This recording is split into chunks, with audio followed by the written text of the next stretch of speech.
Hallo und herzlich willkommen zu einem weiteren Video von Mutig Leben. Mein Name ist Barbara Fischer-Reinecke und ich bin dein Ermutigungscoach. Ich freue mich sehr, dass du dich offenbar entschlossen hast, noch mehr Tipps für ein besseres, glücklicheres und mutigeres Leben dir anzuhören und anzuschauen. Gleich zu Anfang habe ich eine Bitte an dich. Bitte lass mir doch gerne einen Daumen nach oben da und abonniere meinen Kanal, dann verpasst du in Zukunft keine weiteren Mutig Leben Tipps. Und gerne kannst du das auch deinen Freunden erzählen. So, wie du siehst, befinde ich mich hier an einem kleinen Schiffswrack, das beim letzten Sturm auf den Strand gespült oder geschmettert wurde, muss man eigentlich sagen. Dabei sind die Ausleger zerbrochen und dieses Wrack steckt hier nun fest.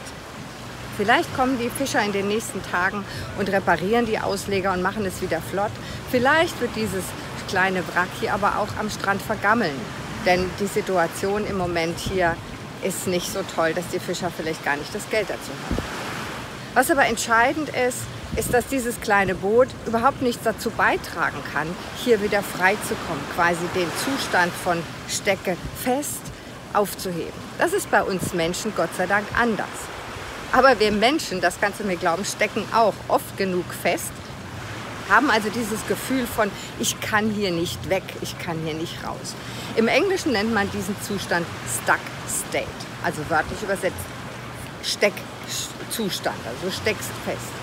Und wann immer du dich in diesem Zustand befindest, wird dein Gehirn in den massiven Stress gehen. Das heißt, wenn du dir selber, weil eine Situation schwierig für dich ist, einredest, da komme ich nie wieder raus, da gibt es keine Lösung für oder oh Gott, das ist alles ganz schrecklich, wird dein Gehirn maximalen Stress erleben und dadurch überhaupt keine Kreativität mehr haben können. Das heißt, du kannst durch diesen Stuck State überhaupt nicht mehr auf dein Kreativitätspotenzial zugreifen. Du kannst nicht mehr Lösungen finden. Du hast dann nur noch 3 Verhaltensweisen zur Verfügung. Das eine ist Flucht, das zweite ist Kampf und das dritte ist Todstellen, also quasi Schockzustand. Und du kennst das vielleicht aus anderen Situationen, wo du maximal gestresst bist, dass du vielleicht noch nicht mal den Schlüssel findest oder womöglich gar nicht mal mehr weißt, wie du heißt. Das ist ein sehr ungünstiger Zustand für deinen Körper und für deinen Geist und vor allen Dingen für die Lösungsmöglichkeiten deiner Situation. Wenn du also in einem dieser 3 Zustände steckst, sozusagen Flucht, Kampf oder Einfrieren, also Schockstarre, dann kannst du, wie gesagt, nicht auf dein kreatives Potenzial zugreifen. Und du produzierst in deinen Zellen maximalen Stress, das heißt, die Hormone, die du ausschüttest, schaden deinen Zellen. Heute will ich dir zeigen, was du tun kannst, um aus diesen 3 Zuständen, Flucht, Kampf oder Einfrieren, also Schockstarre, herauszukommen. Denn das ist ja wohl das Ziel. Es kann ja nicht hilfreich sein, darin festzustecken. Wenn du also feststellst, dass dein Gehirn sozusagen die Grätsche macht und nichts mehr geht, du also im Büro krampfhaft über eine Lösung nachdenkst oder, keine Ahnung, eine schwierige Situation zu bewältigen hast, einen Streit mit einem geliebten Menschen oder, und du merkst, dass du völlig irre durch die Gegend rennst, wie das Kaninchen vor der Schlange in Starre gerätst oder sowas Ähnliches, dann gibt es verschiedene Tipps, die du anwenden kannst, um aus diesem sogenannten Stuck State herauszukommen. Und das, was da passiert, nennt man dann Separator. Das heißt, du brauchst einen Unterbrecher. Dazu könntest du in die Hände klatschen, dir selber auf den Oberschenkel schlagen oder mal auf die Tischplatte klopfen, sagen, stopp jetzt aber mal. Also einen Unterbrecher setzen. Du kannst auch aufstehen, eine Runde durchs Büro laufen, aus dem Fenster schauen, in die Teeküche gehen, dir einen Tee kochen oder jemanden anrufen, aber nicht dann über diese Geschichte reden, sondern was anderes. Manchmal hat mir ein Klient erzählt, hilft es ihm auch, wenn er schnell auf YouTube geht und eins von diesen Witzvideos anschaut, wo er dann ins Lachen kommt. Also es gibt ganz viele Möglichkeiten. Wichtig für dich ist, dass du verstehst, du brauchst einen Unterbrecher. Bleib nicht in deiner Schleife hängen, sondern hilf dir selber da heraus. Also bei mir funktioniert es immer, wenn ich mir auf den Oberschenkel schlage und sage, jetzt stopp mal, Barbara, jetzt ist aber gut. Und dann, wie ich das eben schon angedeutet habe, ist wichtig als zweites, dass du deine Atmung kontrollierst. Denn du hast das sicherlich an dir schon festgestellt, wenn es schwierig wird, wenn die Situation stressig wird, neigen wir alle dazu, so ein bisschen in die flache Stressatmung zu kommen, also so hecheln. Und das maximiert den Stress in deinem Körper. Was du aber brauchst, ist Entspannung. Das heißt, du musst eine Entspannungsübung anwenden, Atmung anwenden, indem du 3-mal tief ein- und 3-mal tief ausatmest. Möglichst machst du die Ausatmung etwas länger als die Einatmung. Das heißt, wann immer du bemerkst, dass du in Stress gerätst und dein Hirn quasi die Grätsche macht,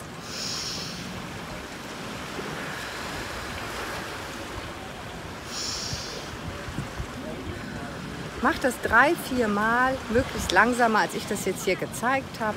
Zähle auf 5 beim Einatmen, auf 5 oder 6 beim Ausatmen. Und du wirst merken, dass du sofort ruhiger wirst und dadurch deinem Hormonstatus hilfst, wieder in die Spur zu kommen. So, also wenn du quasi diese Atmung angewendet hast, 3-mal ein, 3-mal ausatmen, wirst du merken, dass du ruhiger wirst. Und generell ist es wichtig, dass du deine Achtsamkeit darauf richtest, überhaupt festzustellen, wann du quasi in den Stress kommst. Oh, jetzt wird es hier zu hell. Ich muss leider mal die Brille aufsetzen. Und mach dir bitte bewusst, dass quasi der Spruch gilt, wenn du in einem Loch steckst, hör auf zu graben. When you got stuck in a hole, stop digging, sagt man auf Englisch. Das heißt, hilf dir selber aus diesem selbstgegrabenen Loch heraus, indem du zunächst aufhörst zu graben, das heißt, aufhörst, die Stressspirale zu befeuern durch nervöse Gedanken und im zweiten Schritt deine Atmung nutzt, um selber runterzukommen. So wirst du wieder freigespült von deinen eigenen Hormonen und kannst wieder, und das ist wichtig, Zugriff nehmen auf deine Kreativität, auf die Lösungsmöglichkeiten. Denn es ist ganz wichtig, dass du verstehst und dir in jedem Moment versicherst, ich habe immer noch alle Möglichkeiten, diese Situation zu lösen. Sie sind nur im Moment hinter einer Tür versperrt. Und je mehr ich drücke, desto mehr ist diese Tür verschlossen für mich. Also geh ein Stück zurück, dann kann diese Tür sich wieder öffnen. Und ganz wichtig ist eben, dass du versuchst, wirklich, ich wiederhole das jetzt noch ein paar Mal, nicht deinem Stress zu glauben, dass es keinen Ausweg gibt, sondern dir selber zu versichern, es ist nur im Moment nicht da. Das heißt, wenn die Hirnforschung sagt, Stress macht doof, dann ist das wahr, aber ja nicht permanent. Stress macht nur in der jeweiligen Situation doof. Also wenn du sagst, oh, im Moment bin ich gestresst, na, dann mache ich jetzt eine kleine Pause. Und du läufst vielleicht sogar bewusst aus dem Büro raus, verlässt die Situation und läufst einmal um den Block oder gehst ins nächste Café und gönnst dir einen Schluck irgendwas Nettes zu trinken oder du gehst in einen benachbarten Park und umarmst einen Baum, was immer dir gefällt, dann erlaubst du deinem Gehirn wieder die Tür zu öffnen und die Kreativität wird wieder fließen.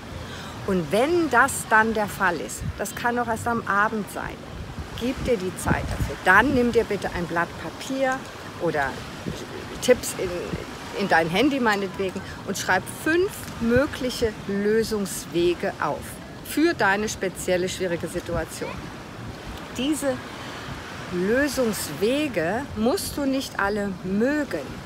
Es ist völlig ausreichend, wenn es sie gibt. Das heißt, du wirst deinem Gehirn dadurch zeigen, es gibt Wege. Ich muss die ja nicht mögen.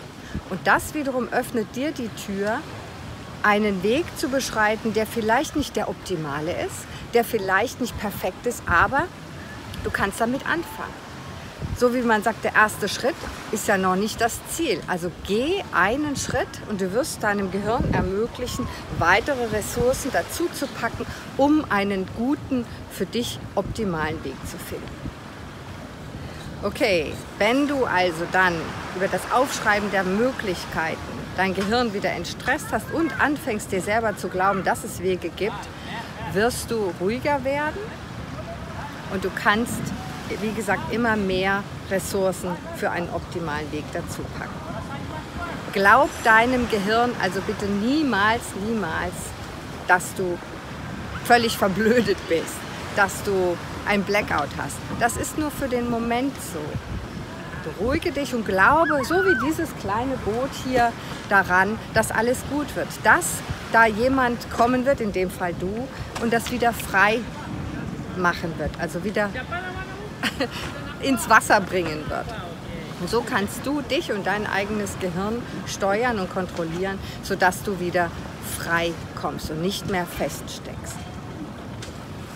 So, ich denke, das soll es für heute mal gewesen sein. Wenn du Fragen dazu hast, dann schreib mir gerne hier unten in die Kommentare oder schick mir auch gerne eine Mail über meine Webseite, die ich hier unten verlinken werde. Was auch für mich sehr hilfreich wäre, ist, wenn dir dieses Video gefällt, gib mir bitte einen Daumen nach oben und abonniere meinen Kanal. Und möglicherweise erzähl gerne auch deinen Freunden oder Bekannten oder Kollegen von dieser Videoserie. Ich glaube fest daran, dass sie Menschen helfen kann. Nicht, weil ich das mache, sondern weil die Tipps tatsächlich funktionieren. Ich freue mich drauf, wenn wir uns im nächsten Video wiedersehen und bin zunächst mal froh und dankbar, dass du dieses Video bis zum Ende geschaut hast. Jetzt wünsche ich dir noch einen schönen Tag. Ich genieße hier die Strandszenerie noch ein bisschen und mache mich dann an die weitere Arbeit für das nächste Video. Bis dann, tschüss, deine Barbara Fischer-Reinecke.